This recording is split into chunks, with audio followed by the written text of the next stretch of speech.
Make sure. I'm always paranoid I'm gonna forget to hit record. That would stink.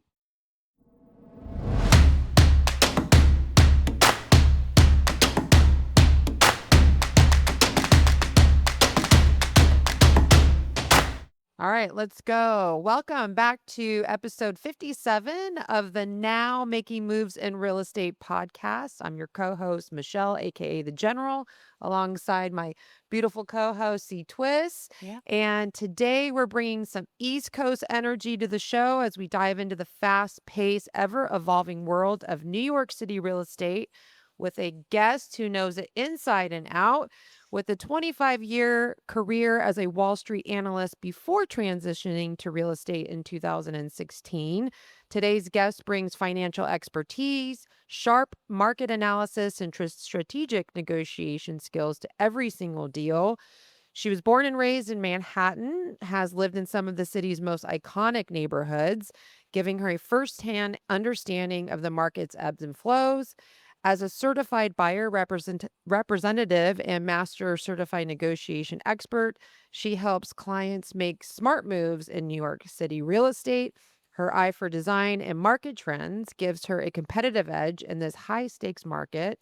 So, if you're ready for some East Coast insights and winning strategies, let's give a warm welcome to our guest today, Miss Ellen Silverman. All right. Welcome, Thank you. Ellen. Woo! Thank you. That was a very nice introduction. Thank you. Michelle is good at that. Always trying to improve, getting better. It's always a little, when we meet with these great real estate agents across the country, we got to like highlight how awesome you are. So tell our listeners who are primarily real estate agents and entrepreneurs more about who Ellen is and what you're doing. Oh boy. Well, I was in the world of banking and finance for quite some time and had a great career. I really loved it. But I think after the 2008 banking crisis, my work started to get very arduous and was under a lot of scrutiny with auditors and regulators sitting at our desks and supervising every move we made, and everything had to be documented very thoroughly. So I was not enjoying the work as much during that time, and I probably should have left, but I stayed because I was an employee for a very long time and I was used to a steady paycheck and stability and all the things, all the perks that you get as an employee. So I stayed until around 2016, and I was with another very prestigious investment bank that is no longer exists. Um, a new CEO came in and he cleaned house, and I was let go. And I was actually very happy to be let go. It was really time to leave. And sometimes you just need a circumstance to throw you into action, and that definitely did. I had always wanted to be in real estate. I had bought and sold my own apartment several times over the course, well, from about 1995 to 2012. So I had a lot of experience as a buyer and as a seller. And being born and bred in New York City, I really knew the city well. I understood how neighborhoods change and appreciate and gentrify, and I had good financial skills. So all that lent me to pursuing a career in real estate. Well, makes sense. It was a smooth transition. And you're right. Those circumstances that we're up against in life sometimes propel you into the next thing. So how did you transition and tell us a little bit about the scope of your business? Are you individual agent? Do you have a team? What's your structure look like? Yeah, I'm with Compass. I've been with Compass 5 years. It's my fourth real estate firm. I've been in real estate 9 years. So I was with three other firms before Compass. And sometimes it takes a while to find the right company based on your personality, compensation, training, all kinds of things. I don't think that's unusual. I think a lot of agents move around. But I've been very happy at Compass. As I said, I've been there 5 years. I am part of a huge team of 45 people. That is also not unusual at Compass. Almost everyone is part of a team. However, I do work very independently within that team, but I have the support of team members and several team leaders to help me with whatever I need help in. And we have a marketing person, an administrative person, and of course, my team lead that helps with negotiations or anything that I need help with. Awesome. And do you primarily focus on Manhattan specifically? Yes, absolutely. New York City is 5 boroughs and thousands of neighborhoods. Uh-huh. I focus on Manhattan, mainly the Uptown Market and Midtown West, and that's more than enough, believe me. I I bet. What's the average price point in your area then? Um, well, it depends on the neighborhood. Overall condominiums, and I just did this for the month of February, the average price of a condo in Manhattan is about, I think it's about $4 million. Ooh. And the average price for a co-op is about 1.6 million. Condominiums give you more freedom and flexibility. They're less restrictive. There aren't boards that are approving your application and scrutinizing your finances as much as they do in co-op apartments. So I always say you pay for your freedom in a condo, and that's why they're more money. Well, I think people give us a bad rap for California prices being high. Well, take that, people. Yeah. Look at New York and Yeah. Manhattan. So what's the market like over there in New York right now? Well, again, it really depends on the neighborhood, but I would say overall we have an inventory shortage. Um, I do not see prices going down significantly. I think that they're holding or increasing, especially in the condominium market. I think that it is still a good time to buy. Buyers are accepting the higher interest rates, and there are more buyers that have re-entered the market in 2025. But it's also more competitive, and there are more bidding wars now because of the inventory shortage. Mm. We're starting to see the same thing here for Mhm. sure. I feel like every spring is like the bidding wars start. Like spring is here. People come out, yeah. Yeah, the weather gets nice and everyone comes out of the woodworks. So I was curious when we had just tapped into this recording. You mentioned that you've been doing podcasts and you found us and asked to be on our podcast, which, shout out to EXP Realty because without our transition from her independent brokerage to EXP, we wouldn't be here. We've been able to collaborate with agents across the country, and so we're really really excited to invite agents like yourself to our podcast. But what about the podcast journey has got you going down this route in your business? Well, every year I think about ways of branding myself. And this year I hired a branding agency to get me out into the world, and podcasting was one way of doing it. Another way is more social media and more videos. So I hired a coach to help me with videos. They look easy, but I don't think they are. But I definitely feel that, you know, people are on their phones, people are watching videos, people are addicted to social media, and that's a place to be seen. Mhm. I think part of generating leads as an agent is getting yourself out there. Mm. And it wasn't particularly easy. It's still not easy for me because I'm sort of and I still have that analyst mentality. But I also have to generate leads, and I have to take that very seriously as an agent because I'd say 70% of my week is spent on lead generation, and no one really is understands that or sees that. They all think we just look at beautiful apartments and make thousands of dollars every day. Yeah. But marketing is a big part of my job. Okay, well, I'm going to put you on blast here. Sorry, Courtney, No. but I So here you are, you're out there, you're on a podcast. Tell people why they should reach out to you. Not only real estate agents for referrals, by the way. I actually have my house is on the market right now, and the buyer's agent is bringing clients from New York City to look at my house on Sunday. So there's definitely the agents that are listening that can be like, "Hey, I've got this client that needs something in Manhattan." Why should agents and clients reach out to use you?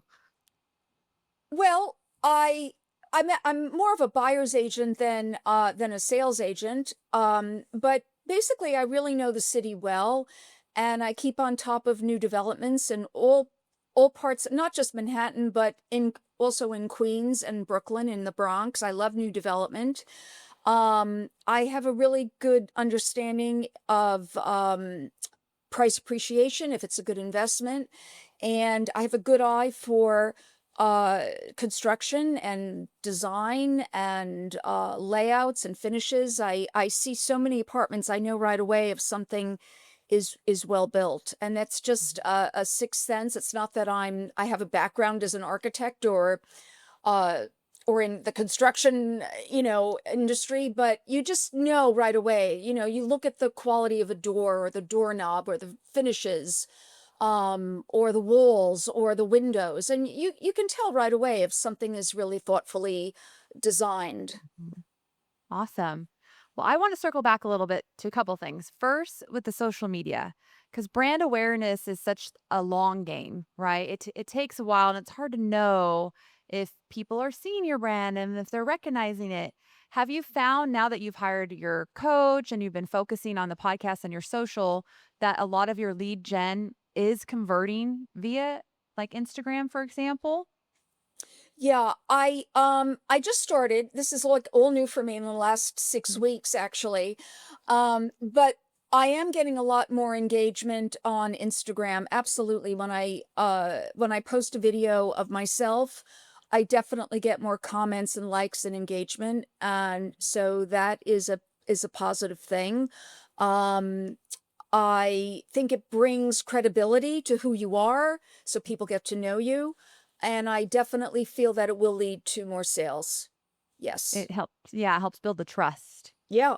It can't all be of these pretty apartments that you're talking about. It has to be of you in these pretty apartments. Yeah. I mean, people want to see, how I'm selling, what I'm looking at, why it's a good apartment, the views, the finishes, the layout. And I'm showing that. And so it's that whole experience. I love it. Well, I have to bring this up, Sex in right? the City. Yeah, when I I think knew of it. I knew Manhattan, it. I knew it. I mean, Sex in the City is like my favorite show ever. I all through my college I years, I knew she like was gonna go there. marathoned it, all my roommates and I, and you have a connection to that. Like, to me, I actually told my husband this morning, we have Ellen Silverman on our podcast this morning, and she is like Sex in the City. Tell everyone more about that. Oh gosh. Yeah. I mean, it is a phenomenal show. Um, well, last year, 2024 was not the greatest year for a lot of real estate agents. Mm. And I was just looking into other things to do that would be fun, that I could earn some money. So I decided to be a movie or a TV extra. And I got on to some of these sites in the acting world, Backstage, for instance, and did some, headshots and photos and all that stuff. And I was luckily last fall, well, it wasn't Sex in the City, it's And Just Like That, which is the, Mhm. continuation of Sex in the City. They were looking for a lot of extras. So luckily I got called in and I did it for 2 days. I was on the Upper West Side for one day and then Lower Manhattan for another day. And I played an extra walking the streets. And who crossed my path was Sarah Jessica Parker and Cynthia Nixon, one day, and then the following day was Sarah Jessica and Charlotte Kristen Davis.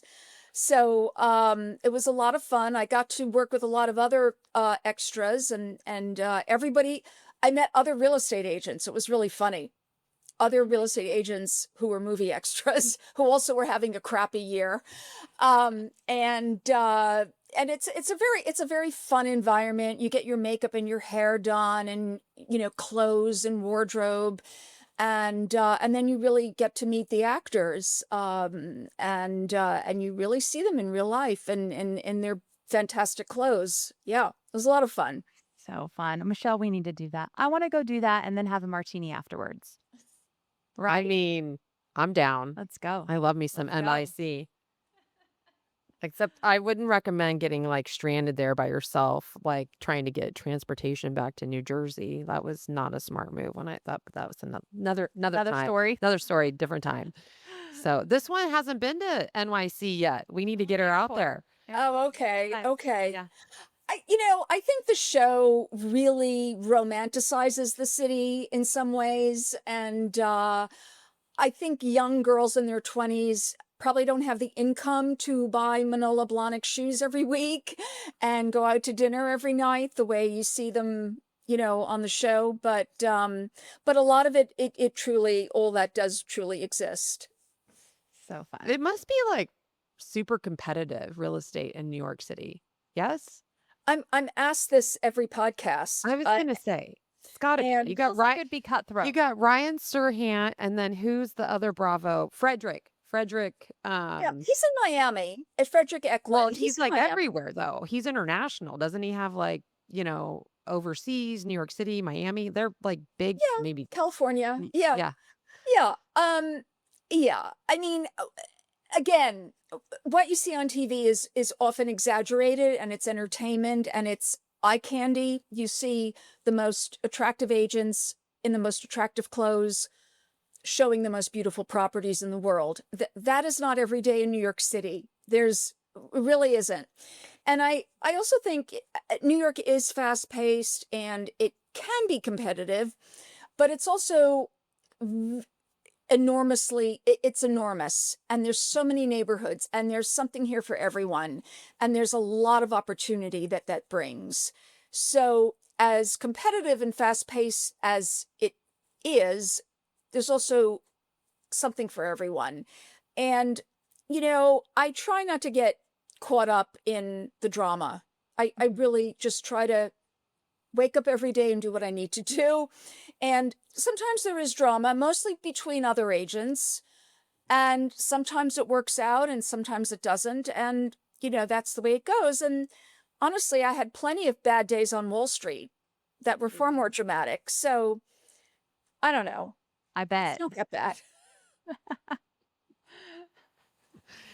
Well, I really appreciate you coming on the podcast today, Ellen. I mean, it's super exciting to meet. I don't think we've had anybody from New York. Not yet. No, you're the First one. first. Oh my God. Well, I there's know. there's I a know. lot of It's pretty us. exciting. I know. We need to get out there. I'm actually going next year. It's going to be quite an amazing trip full of eighth graders Oh, yeah, that's to right. see Washington, D.C. and New York. And it's like a whirlwind month-long trip packed into 5 days. It should be great. Yay. Excellent. Excellent. Do you get out west often, Ellen? I certainly have been to California many times, mostly Los Angeles and San Francisco. I haven't been in a very long time, but it's still a beautiful state. And despite, what's happened, I'm sure that it will rebuild, and Californians seem to be very loyal and committed to California. So, you know, When I moved to San Francisco, I was in a taxi cab, and the driver had described San Francisco as a gentle New York. And ever since I heard that, it couldn't be more true because it really is like this little tiny version of New York City, which, I mean, on the West Coast, it's a privilege to have a little piece of that over here. So, Well, yeah, I would say, oh no, go ahead, go Ellen. ahead. So sorry. No, I was going to say I was in San Francisco in the 90s. I mean, it is a beautiful city. Absolutely. Well, I was going to say before we, sign off, being that most of our listeners are realtors, what's something that you do on the daily or regularly to, keep your business going? And what's like a key to your success, basically, if you were to sum it up in one thing? Um, well, I have a monthly newsletter and I try to post on social media as often as I can. I mean, I should be doing it every day and I don't. I need to really do that more often. And I'm doing podcasting and that I think that's it. I really am a big Instagram believer. So Instagram, if all else fails, do the Instagram Do the videos. gram, do the newsletter, and do the pods. What was besides our podcast, what would be your favorite podcast you've ever been on? Well, they've all been really great. They really have. My first one was called Dinner for Shoes, and that really focused more on fashion. And we really talked about my time on the And Just Like That set, and that was a lot of fun. I have to show my shoes because I actually really like my They're shoes super today. cute. Can you Yeah. see them? Just take them off. I mean, Yeah. I don't know what your toes look like, but They're just so fun. They're just really fun little shoes. Beautiful. How do we have Yeah. fashionable ones with my lady from New York? yeah, and here's the thing on shoes, we should do a podcast on style. Fashion? Yeah, on fashion. Have Yeah, fashion and real Amanda. estate. That's a good idea. It- Thanks. Ah, The problem with these shoes for me is like I have to have something strapped on my heel to keep them on because Oh. I'll just fly right out of them. So, but they are super cute for sure. Well, thank you so much, Ellen, for joining us today. We really appreciate it. We will definitely hit you up the next time we are in the city and let us know when you're out in Cali. Absolutely. Great. Thank you so much for having me.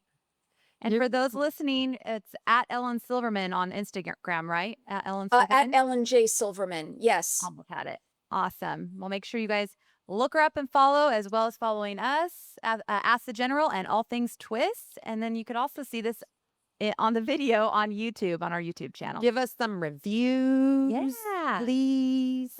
So nice to meet you, Ellen. Great. Continued success. We wish you all the best and hope to meet you soon.